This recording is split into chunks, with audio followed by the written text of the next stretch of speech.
Kita akan lihat lebih jauh lagi tentang nama atau sebutan-sebutan lain daripada setan atau iblis itu, dan sekaligus supaya kita bisa tahu caranya menghadapinya dan mengapa untuk apa nama-nama ini dialamatkan kepada iblis. Satu. Yang pertama adalah nama iblis itu sendiri, yaitu iblis. Hal ini dicatat dalam Matius pasal 4 ayat 1 dan sampai 9. Silahkan Bapak Ibu nanti baca.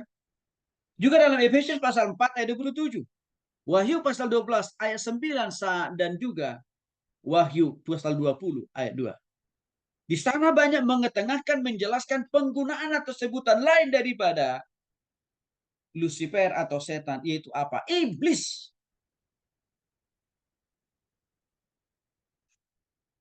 Iblis dalam bahasa Yunaninya adalah diabolos. Nah, hati-hati nih Bapak. Diabolos.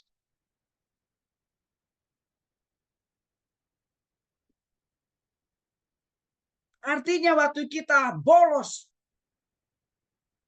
berdoa, artinya tidak malas-malas berdoa kan Bapak Ibu, artinya kan kata dasarnya arti lainnya itu diabolos artinya berarti malas kan sebenarnya. Waktu kita malas berdoa, malas baca firman, melakukannya, malas ibadah, malas melayani, malas bekerja, terus juga menyelesaikan tugas uasnya. Berarti kita sedang dikendalikan oleh sibolis atau iblis Bapak.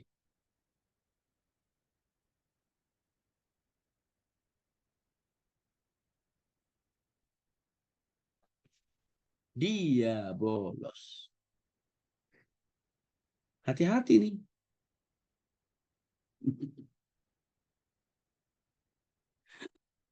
Bolos berdoa, bolos baca firman, bolos melakukan firman, bolos belajar, bolos ibadah, bolos melayani, bolos bekerja, terus dari bolos mengerjakan uasnya.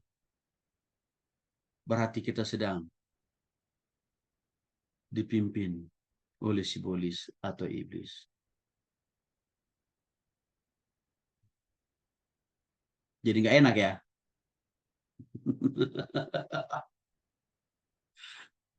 Mungkin Bayu berkata, tapi kan Pak Tony, saya bolos tidak mengerjakan uas saya tepat waktu karena saya super sibuk. Saya mau nanya, emang Bapak Ibu lebih sibuk dari Tuhan Yesus? Sama Bapak Ibu. Waktu saya juga kuliah, itu dalam posisi, saya juga sibuk melayani kok.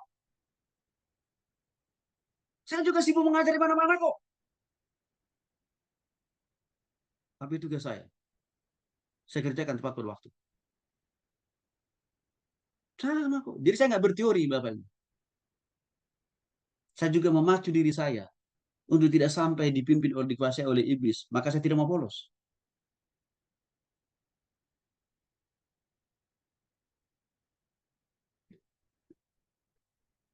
Waktu saya mengajar Bapak Ibu juga saya nggak pernah bolos.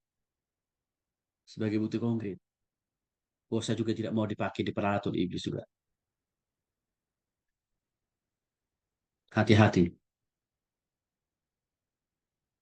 Ya, kata lain daripada iblis itu adalah dia bolos.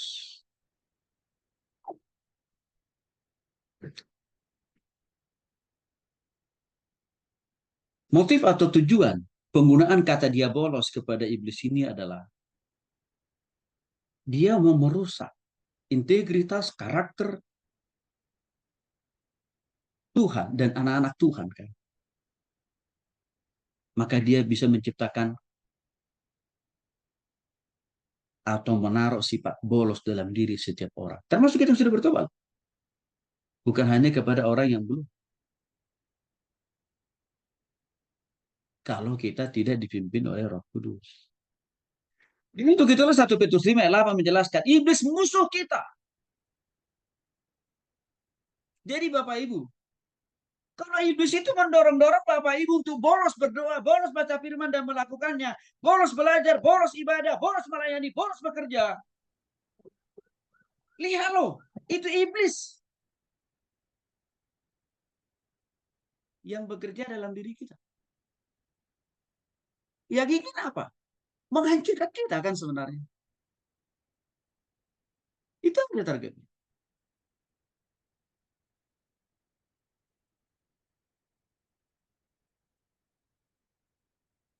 Jadi ini kita perhatikan Bapak Ibu. Jangan kita mau jadi kaki tangannya iblis. Kenapa saya buat target atau batasan waktu bagi Bapak Ibu menyelesaikan tugas UAS Bapak Ibu?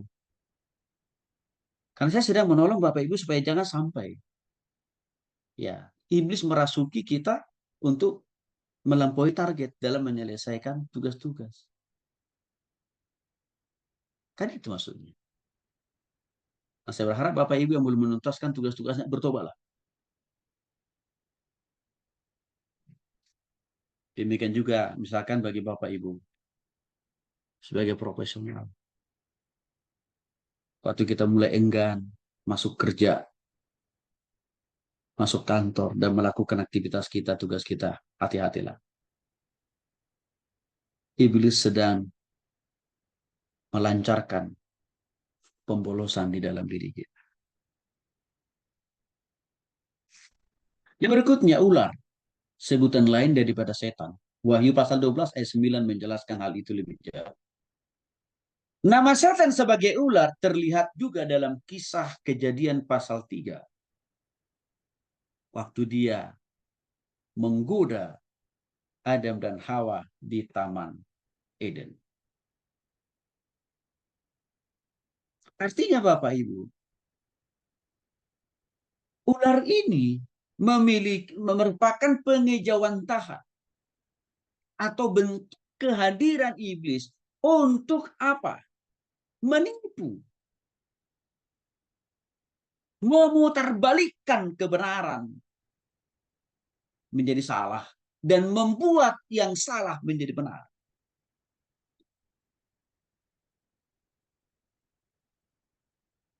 Dan dalam konteks itu kan Adam dan Hawa tertipu Bapak Ibu.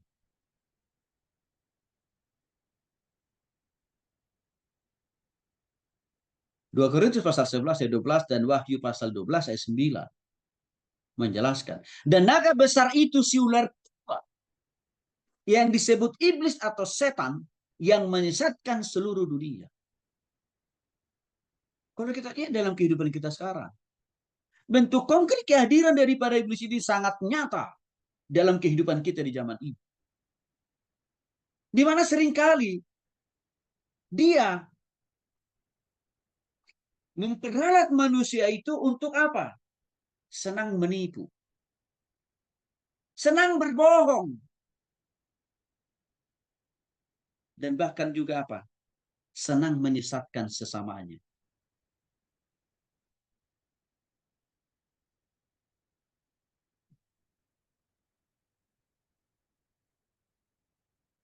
Saya mau contoh kasus yang juga ini lagi heboh.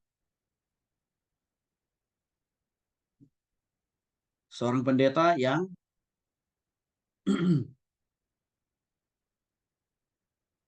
tidak mau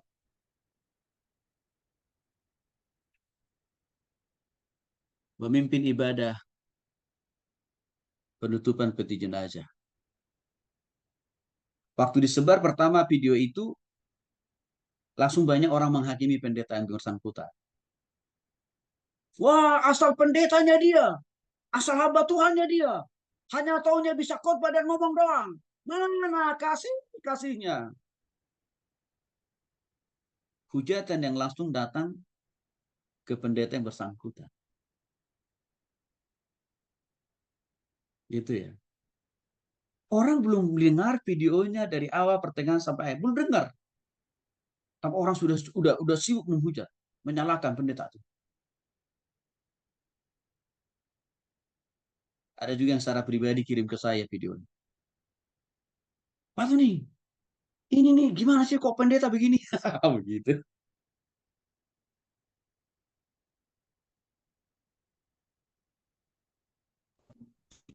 Orang nggak lihat dulu, orang nggak pelajari dulu, orang nggak tonton dulu sampai selesai. Udah disebar. Dan penyebar ini, ya hati-hati. Bisa juga dia sedang dipakai oleh iblis. Sehingga banyak orang tertipu. Belum lagi videonya sudah diedit, sudah dipotong. Tapi kalau kita dengar secara utuh dari awal sampai akhir, rupanya kenapa pendeta itu menolak? menegur keras anggota keluarga yang bersangkutan. Karena rupanya pihak keluarga mau memberikan rokok kan di dalam tas. Dan katanya itu sesuai dengan permintaan dari almarhum sebelum meninggal.